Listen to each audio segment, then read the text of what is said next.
Mission institute में आप सभी का स्वागत है। आइए हम लोग यहाँ पर देखते हैं और समझते हैं भारतीय मानसून। भारत में मानसून का जन्म कैसे होता है और भारत में ये मानसून कैसे आता है, इस विषय को हम यहाँ पर समझने का प्रयास करेंगे कि हमारे भारत में मानसून का दरअसल आगमन कैसे होता है और हमारे भारत में मानसून कैसे आता है। ये अपना भारत है। आइए हम लोग यहाँ पर ग्लोब पर इसे समझने का प्रयास करते हैं।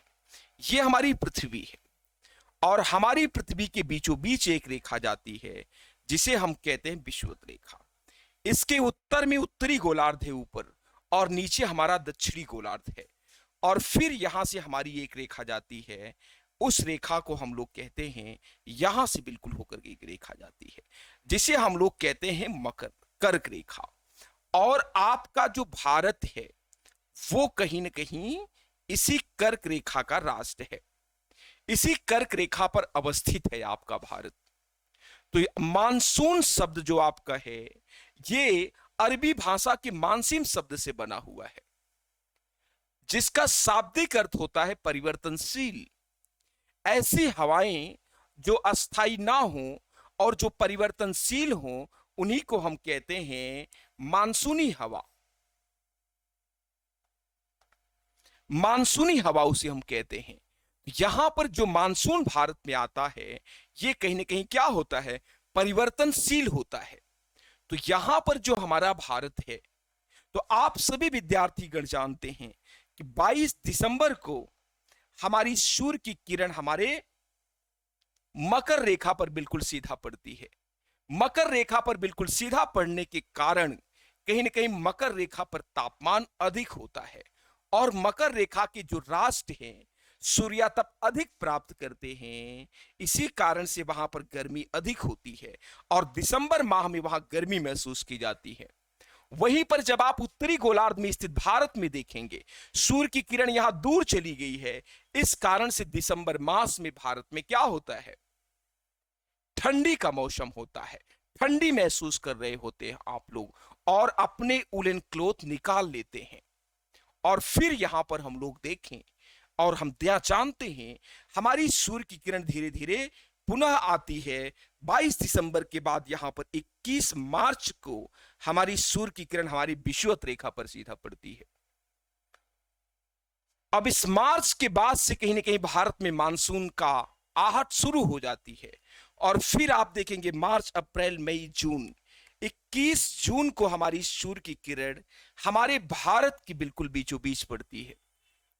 अर्थात भारत की बिल्कुल मध्य से होकर के आपकी कौन सी रेखा जाती है, कर्क रेखा जाती है। इस कारण से भारत के बिल्कुल बीचों बीच ये हमारी सूर्य की किरण पड़ती है। जब भारत की बिल्कुल बीचों बीच पड़ती है सूर्य की किरण, ऐसे में कहीं भारत में जो ताप होता है वो अत्यंत ज्यादा होता है।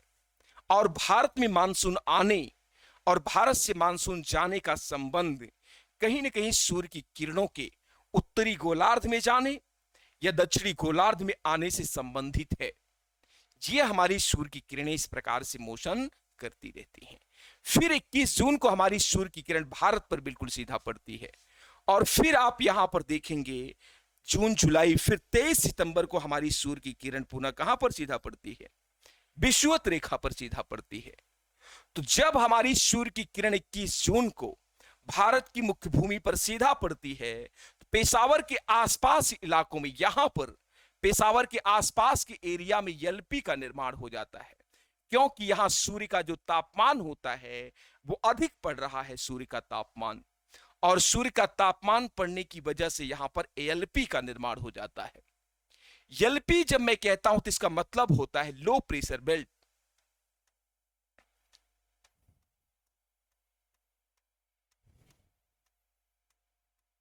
लो प्रेशर बेल्ट, तो यहां लो प्रेशर बेल्ट का निर्माण हो जाता है।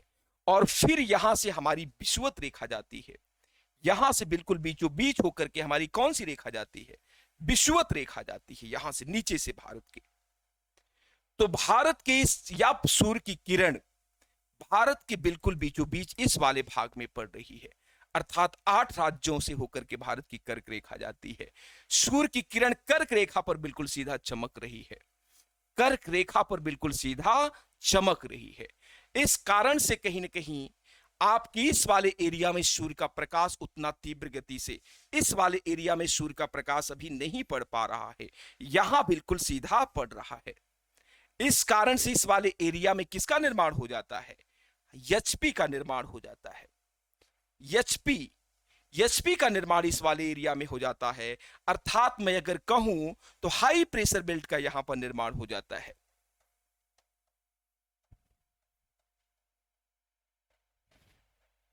हाई प्रेशर बेल्ट का यहां पर निर्माण हो जाता है। अब जब इस भाग में हाई प्रेशर बेल्ट का निर्माण हो गया है, तो आप सभी लोग जानते हैं कि हवाएं हमेशा हाई प्रेशर बेल्ट से लो प्रेशर बेल्ट की तरफ चलती हैं। हाई प्रेशर बेल्ट से लो प्रेशर बेल्ट की तरफ हवाएं हमेशा चलती हैं। तो यहां पर हमारी हवाएं, जब यहां पर हाई प्रेशर बेल्ट का निर्माण हो गया है, इधर से हमारी हवाएं अब भारत की तरफ चलेंगी, और जब भारत की तरफ चलेंगी तो इसी कारण से भारत में मानसून का आगमन होता है। जब भारत की तरफ से चलती हैं तो भारत की मुख्य भूमि से आकर के टकराती हैं। भारत की मुख्य भूमि से टकरा करके ये पिरामिडाकार होने की वजह से दो शाखाओं में बढ़ जाती हैं। भारत की मुख्य भूमि से कन्याकुमारी से टकराने के बाद ये दो भागों में बढ़ जाती हैं। दो भाग जब मैं कहता हूं तो इसका मतलब होता है अरब सागर की मानसूनी शाखा और बंगाल की खाड़ी की शाखा में विभक्त हो जाती हैं, बट जाती हैं। अब इस तरीके से ये हवाएं चलने लगती हैं, और यहां पर समुद्र है, और समुद्र से ये सभी हवाएं आर्द्रता को धारण कर लेती हैं, नमी को अपने अंदर धारण कर लेती हैं, और इस तरीके से ये आर्द्रता युक्त हवाएं भारत के दोनों भागों में, अलग अलग भागों में, अलग अलग दिशाओं में परिसंचरण करना शुरू कर देती हैं, प्रवाहित होना शुरू कर देती हैं, अस्थायी रूप से प्रवाहित होती हैं। इसी कारण से इसे हम क्या कहते हैं? मानसूनी हवा कहते हैं। इसी कारण से इसे हम मानसूनी हवा कहते हैं। और प्रिय विद्यार्थियों, ये मानसूनी हवा अंडमान निकोबार द्वीप समूह में 15 मई को टकराता है। कब टकराता है? 15 मई को ये अंडमान निकोबार द्वीप समूह को टकराता है।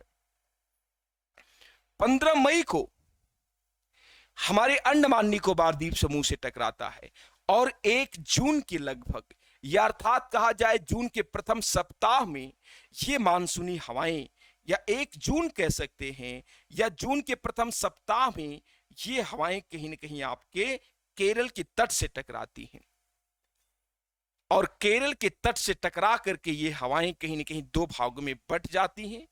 एक शाखा का नाम होता है बंगाल की खाड़ी की शाखा, तो ये हमारी बंगाल की खाड़ी की शाखा है। इसे हम कहते हैं बंगाल की खाड़ी की शाखा, या इसे हम कह सकते हैं बंगाल की खाड़ी की मानसूनी शाखा। बंगाल की खाड़ी की शाखा या मानसूनी शाखा कह सकते हैं। ये बात बिल्कुल ध्यान में रखना है। और हमारी दूसरी शाखा ये कहीं ना कहीं आगे बढ़ती है, और इसे हम कहते हैं अरब सागर में जाने के कारण इसे हम अरब सागर की मानसूनी शाखा कहते हैं। अरब सागर की मानसूनी शाखा,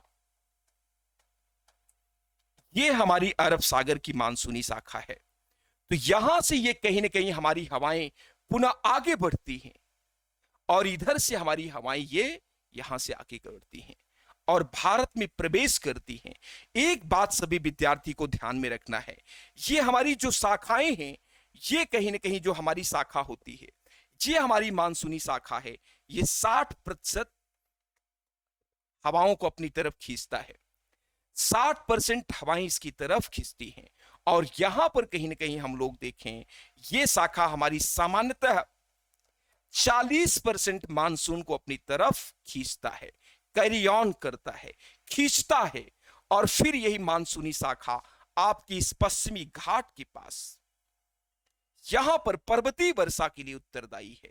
यहां पर पर्वतीय वर्षा कराती हैं ये शाखाएं, और यहां पर आप जाएंगे तो यहां पर कहीं ना कहीं सौराष्ट्र में खूब ज्यादा वर्षा होती है।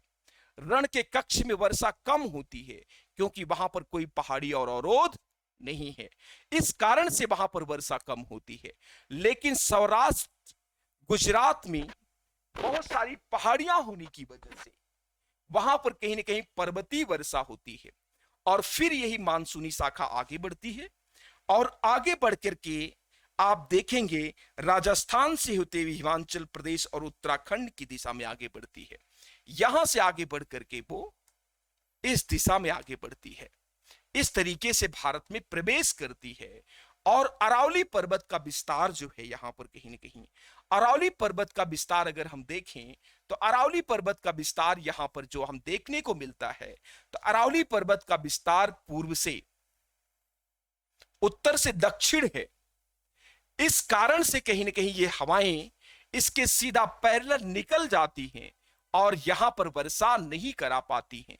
अगर यही पर्वत का विस्तार, अरावली पर्वत का विस्तार इस दिशा में होता, इस प्रकार से इसका विस्तार होता, पश्चिम से पूर्व दिशा में होता, तो राजस्थान में थार के मरुस्थल का विकास नहीं हो पाता, क्योंकि ये मानसूनी हवाएं राजस्थान में प्रवेश करके व्यापक पैमाने पर वर्षा कराती, और जब व्यापक पैमाने पर वर्षा कराती तो राजस्थान में कहीं ना कहीं मरुस्थलों का विकास नहीं हो पाता। तो राजस्थान में मरुस्थलों के विकास के लिए अरावली पर्वत का उत्तर से दक्षिण मानसूनी शाखा के बिल्कुल समानांतर विस्तारित होना एक प्रमुख कारण है। लेकिन हमारा अरावली पर्वत यहां पर थोड़ा सा इस प्रकार से अंदर की तरफ धंसा हुआ है, इस प्रकार से है, चापाकार है। इस कारण से आप देखेंगे राजस्थान के पूर्वी राजस्थान वाले भाग में वर्षा हो जाती है, लेकिन पश्चिमी राजस्थान वाले भाग में वर्षा लगभग शून्य होती है। इस कारण से थार के मरुस्थल का विकास हुआ है, और यह थार का मरुस्थल केवल भारत में ही नहीं है, ये पाकिस्तान में चोलिस्तान के नाम से जाना जाता है, और ये पाकिस्तान तक विस्तारित है थार का मरुस्थल।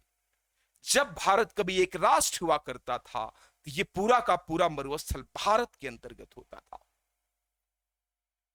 तो ये पूरा का पूरा मरुस्थल ध्यान में रखना है।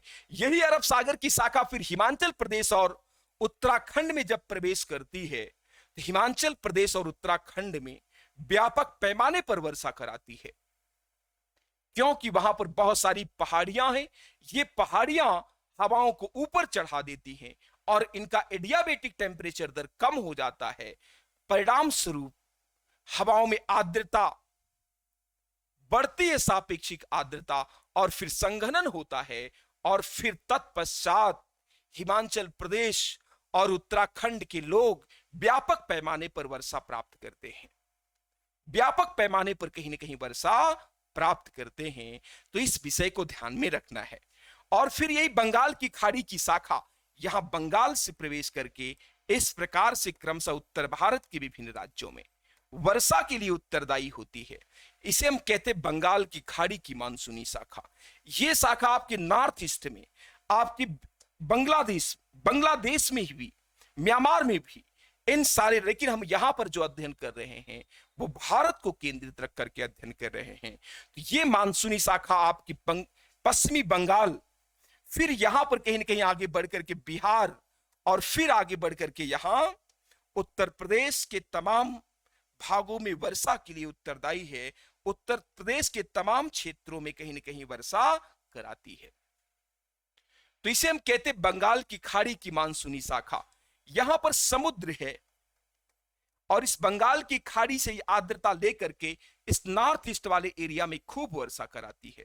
पश्चिमी बंगाल में खूब वर्षा होती है, और यहां गारो, खासी, जयंतिया 3 पहाड़ियां हैं मेघालय में, और जो कीपाकार हैं, इन आर्द्रता युक्त हवाएं जब इन पहाड़ियों में घुसती हैं, और इस पर विशिष्ट प्रकार की सभी जनजातियां रहती हैं।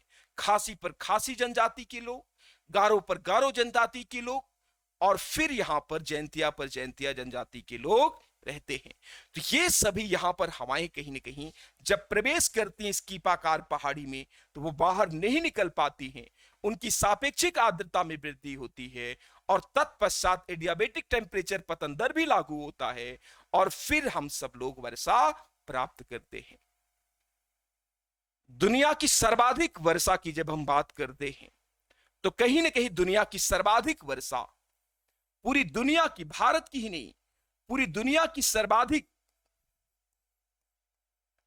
वर्षा अगर कहीं पर प्राप्त होती है तो वो मानसिन राम है। वो कौन है? मानसिन राम स्थान है। पहले चेरापूंजी था, लेकिन चेरापूंजी के पास एक बाजार के पास ये शिफ्ट हो गया है। तो मानसिन राम बाजार के पास सबसे ज्यादा वर्षा होती है। लगभग आप देखेंगे 1150 से लेकर के 1250 सेंटीमीटर तक की वर्षा चेरापूंजी और मानसिन राम में होती है। दुनिया की सर्वाधिक वर्षा यहां पर प्राप्त होती है। और फिर ये आर्द्रता युक्त हवाएं आगे बढ़ती हैं। पश्चिम बंगाल में खूब व्यापक पैमाने पर वर्षा कराती हैं। वर्षा पश्चिमी बंगाल में अधिक होने के कारण पश्चिमी बंगाल में चार चावल की फसलें उगाई जाती हैं। 4 बार चावल की फसलें उगाई जाती हैं। 4 बार यहां पर धान रोपित किया जाता है। और यहां के फूडिंग कल्चर में खाद्य पैटर्न की अगर हम बात करें, यहां खाद्य संस्कृति की अगर हम बात करें, तो यहां की जो हमारी खाद्य संस्कृति है वो किसको खाने की है? मछली खाने की खाद्य संस्कृति है। यहां हर घर के पीछे एक तालाब होता है, क्योंकि यहां अधिक वर्षा प्राप्त होती है। और मछलियां कहां रहती हैं? मछली जन की रानी है, जीवन उसका पानी है। हाथ लगाओ डर जाएगी, बाहर निकालो मर जाएगी। तो मछली हमारी जल की रानी होती है, जल की रानी होती है, और उसके लिए जल बहुत आवश्यक होता है। तो जल कहां पर है? पश्चिमी बंगाल में। किसकी वजह से? कहीं ना कहीं ये हमारी मानसूनी वर्षा होती है पश्चिमी बंगाल में। इस कारण से यहां पर ऐसा होता है। इस कारण से यहां पर फूडिंग कल्चर में कहीं ना कहीं क्या शामिल है? मछली खाना। तो यहां के लोग मछली खाने का काम करते हैं। अर्थात हमारी जलवायु और हमारे मानसून, हमारी क्लाइमेट, हमारे खाद्य संस्कृति को भी प्रभावित करते हैं, हमारे पहनावे ओढ़ावे को भी प्रभावित करते हैं, हमारे जीवन की हर अंग प्रत्यंग को भी प्रभावित करते हैं। साथ साथ कहीं ना कहीं हमारी आर्थिक, सांस्कृतिक, राजनीतिक दशा को भी ये प्रभावित करने में अपनी महत्वपूर्ण भूमिका निभाते हैं। तो पश्चिमी बंगाल की जो हमारी खाद्य संस्कृति है वो हमारी कैसी खाद्य संस्कृति है? मछली खाने की, क्योंकि यहां पर वर्षा ज्यादा प्राप्त होती है। इस कारण से कहीं ना कहीं ऐसा यहां पर देखने को मिलता है। फिर यहां पर हम देखते यही मानसूनी हवाएं बिहार में वर्षा के लिए उत्तरदायी होती हैं, और फिर आपकी उत्तर प्रदेश में वर्षा के लिए उत्तरदायी होती हैं। और लेकिन आप यहां पर एक बात देखेंगे, वर्षा का पैटर्न निरंतर रूप से कम होता जाएगा। क्यों कम होगा? एक एग्जाम्पल के माध्यम से इसे आप समझ सकते हैं। जब हमारी आर्द्रता बंगाल की खाड़ी के पास से ही आर्द्रता उठाई है हमारी हवाओं ने, और उसके आसपास के एरिया में उसमें आर्द्रता तुलनात्मक रूप से ज्यादा है, तो वर्षा वहां पर ज्यादा प्राप्त होगी। आप किसी बाल्टी की पेदी में छेद कर दें और उसे किसी जल स्रोत से पानी भरकर लेकर जाएं, आप जैसे जैसे दूर जाएंगे पानी गिरने की फ्रीक्वेंसी, उसकी मात्रा कम होती जाएगी, कम होती जाएगी। ठीक उसी तरीके से हमारी वायु जब वर्षा कराते जाते हैं जल खर्च होता जाता है, खर्च हो जाता है, जाते जाते आपके पश्चिमी उत्तर प्रदेश तक इन मानसूनी हवाओं में शुष्कता आ जाती है, आर्द्रता इनकी खत्म हो जाती है। तो ये कहीं ना कहीं ये बातें भी ध्यान में रखना है। अर्थात यदि आपसे एग्जामिनर पूछना चाहें कि कोलकाता में ज्यादा वर्षा होगी कि पटना में ज्यादा वर्षा होगी, तो आप हमेशा कोलकाता को सेलेक्ट करेंगे। जो जितना पूर्व होगा बंगाल की खाड़ी से, उस स्थान पर उतना ज्यादा वर्षा होगी। जैसे जैसे ये मानसूनी हवाएं आगे बढ़ेंगी, पश्चिम की दिशा में बढ़ेंगी, जब मैं कहता हूं आगे बढ़ेंगी तो इसका मतलब होता है पश्चिम की दिशा में आगे बढ़ेंगी, वैसे वैसे इनमें आर्द्रता की मात्रा में कमी आएगी। और जब आर्द्रता की मात्रा में कमी आएगी तब वर्षा की मात्रा में स्वाभाविक तौर पर कमी आएगी। तो यहां पर यह विषय ध्यान में रखना है। तो हम लोग ऐसा देख रहे थे, भारतीय मानसून का अध्ययन कर रहे थे, और भारतीय मानसून के अध्ययन के क्रम में हम लोग जानने का प्रयास कर रहे थे हमारे अरब सागर की मानसूनी शाखा, बंगाल की खाड़ी की मानसूनी शाखा। तो ये हम जब मानसून पढ़ते हैं तो ये मानसून भारत के परिप्रेक्ष्य में दरअसल हम पढ़ रहे हैं। लेकिन यह बात हमें नहीं भूलना चाहिए, एक सुधी विद्यार्थी के तौर पर, एक जागरूक विद्यार्थी के तौर पर, ये संपूर्ण दक्षिणी एशिया में कहीं ना कहीं मानसून लेकर आती हैं हवाएं। बांग्लादेश में भी वर्षा कराती हैं, म्यांमार में भी वर्षा कराती हैं, और फिर आपकी कहीं ना कहीं भूटान में भी वर्षा कराती हैं, आपकी पाकिस्तान में भी वर्षा कराती हैं, सभी राष्ट्रों में वर्षा कराती हैं, नेपाल में भी वर्षा कराती हैं ये मानसूनी हवाएं। इन्हें आप सीमाओं में नहीं बांध सकते। हमारी प्रकृति किसी के साथ कोई भेदभाव नहीं करती है, तो इस कारण से इन राष्ट्रों में भी वर्षा कराती है। जब हम थोड़ा सा व्यापक दृष्टिकोण से इस ग्रीष्मकालीन मानसून का अध्ययन करते हैं, इस ग्रीष्म ये गर्मी में आता है, सूर्य की किरणें जब उत्तरी गोलार्ध में आती हैं तब इनका आगमन होता है, और गर्मी होता है वो जब हमारी यहां पर कर्क रेखा का राष्ट्र है भारत, जब सूर्य की किरण यहां कर्क रेखा पर चमकेगी तभी भारत में मानसून आएगा। इसे ग्रीष्मकालीन मानसून इसीलिए कहते हैं। जब नहीं चमकेगी तो मानसून नहीं आएगा। बिल्कुल इस बात को लेकर के सभी विद्यार्थी रिजिट हो जाएं, बिल्कुल क्लियर हो जाएं। एक बात और हमें ध्यान में रखना है कि सूर्य की किरणों के उत्तरायण होने से ही भारत में मानसून का आगमन होता है, और फिर यहां पर हम लोग देखते हैं तो ये हमारी सूर्य कर्क रेखा है, और यहां पर मानसून आया, और फिर हमारे मानसूनी हवाओं को इसे ग्रीष्मकालीन मानसून के अलावा दक्षिणी पश्चिमी मानसून भी कहते हैं। दक्षिणी पश्चिमी मानसून कहते हैं, इसे दक्षिणी पश्चिमी मानसून कहते हैं। अर्थात इसे दक्षिणी पश्चिमी मानसून क्यों कहते हैं? क्योंकि आप लोग ध्यान से देखें, ये दिशा कौन सी है? ये दक्षिण है और ये पश्चिम है। इसी दोनों दिशा, जिस हवा का जन्म जिस दिशा में होता है उसी के आधार पर उसका नामकरण किया जाता है। इस हवा को जो जन्म हुआ है वो कहीं न कहीं कहां पर हुआ है? इस भूभाग में हुआ है। इस कारण से इस हवा का नाम होता है दक्षिणी पश्चिमी मानसूनी हवा। तो ये हमारी जो हवा है इसे हम कहते हैं दक्षिणी पश्चिमी। ये हमारी दक्षिण दिशा, ये हमारी दक्षिण दिशा, और ये हमारी पश्चिम दिशा, दोनों को संयुक्त रूप से मिलाकर इसका जन्म इसी दिशा में होता है। इसी कारण से इस मानसूनी हवा को दक्षिणी पश्चिमी मानसूनी हवा कहते हैं। और ये भारत में जब प्रवेश करती है, आपकी कन्याकुमारी से जब टकराती है, तो ये दो भागों में बढ़ जाती है, बंगाल की खाड़ी की मानसूनी शाखा और फिर यहां पर कहीं न कहीं अरब सागर की मानसूनी शाखा। सामान्यतः हमारी बंगाल की खाड़ी की शाखा अधिक मजबूत होती है, लेकिन कभी कभी ऐसा भी हो सकता है कि हमारी बंगाल की खाड़ी की शाखा कमजोर हो जाए और हमारी अरब सागर की मानसूनी शाखा मजबूत हो जाए। और जब हमारी अरब सागर की मानसूनी शाखा मजबूत हो जाएगी तो हिमाचल प्रदेश, उत्तराखंड अधिक वर्षा प्राप्त करेगा, और ये वाला जो आपका एरिया है, आपका उत्तर प्रदेश, आपका बिहार, आपका पश्चिमी बंगाल, आपका नॉर्थ ईस्ट का एरिया, ये सब कम वर्षा प्राप्त करेंगे उस समय। और इसी कारण से आप लोग देखते हैं कभी कभी आपका प्रयागराज, आपकी दिल्ली इस समय बाढ़ में डूब रही है जबकि वहां पर वर्षा नहीं हो रही है। आपका आगरा बाढ़ में डूब रहा है जबकि वहां पर वर्षा नहीं हो रही है। आपका प्रयागराज में भी बाढ़ कहीं न कहीं यमुना के कारण आ जाता है कभी कभी, जबकि वर्षा नहीं हो रही होती है। गंगा और यमुना दरअसल कहां से आती हैं? हिमाचल प्रदेश और उत्तराखंड में, वहां पर काफी वर्षा हो रही है। अरब सागर की मानसूनी शाखा वहां पर मजबूत हो गई है, जिसके कारण इस पर क्षेत्र में वर्षा हो रही है, और ये नदियां हिमाचल प्रदेश और उत्तराखंड से होते हुए आपके ये उत्तर प्रदेश में आती हैं, उत्तराखंड से होते हुए, और ये सारी कहीं न कहीं पानियों को लेकर के अपनी टिबिटियों के माध्यम से ये आगे बढ़ती हैं, अपनी सहायक नदियों के माध्यम से। तो ये सारा जल कहीं न कहीं आपके प्रयागराज को, आपको इनके तटों पर बसे हुए शहरों को, नगरों को, गांवों को अपनी चपेट में क्रमशः लेता है।